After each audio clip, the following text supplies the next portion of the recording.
What's up guys, this is Josh, ATM Technician. Today I'm going to be walking you through how to troubleshoot a communication error. So one of two communication errors are going to come up on your home screen when you're having an issue. A Tsono error or a host communication error on your home screen are going to appear when you're having an issue. So the very first thing that you're going to do is you're going to check and see if your ATM is pulling an IP address. So you're going to do clear enter 123. You're going to enter your unique code followed by enter.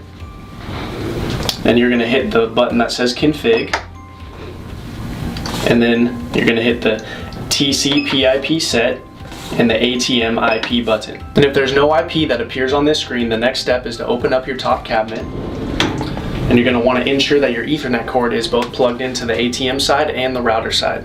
So in the back of this ATM, the Ethernet cord should be plugged in to the port that says LAN. And then obviously the router side, make sure the connection is nice and clean.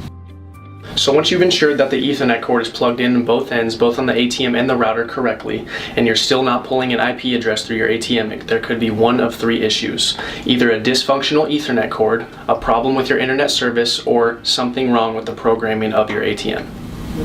So what you want to do is you want to unplug the Ethernet cable from the back of your ATM and plug it into a laptop or something that requires internet. If that device is receiving internet, then you know that it is not the Ethernet cord. If it is not, then you need to replace the Ethernet cord in order to fix the issue. So if you've replaced your Ethernet cord and you're still not resolving the issue, it could be the programming, the port, or the firewall.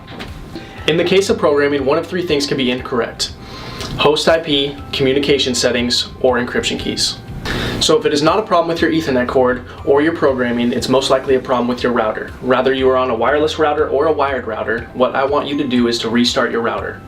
So once you restart your router, wait 3 minutes and restart your machine. Once the machine is up and running, it'll most likely resolve the issue. If it does not resolve the issue, it's most likely a problem with your router. With these steps provided, you should be able to remedy your communication error. If not, please reach out to one of our technicians and they will be able to assist you further. Thank you.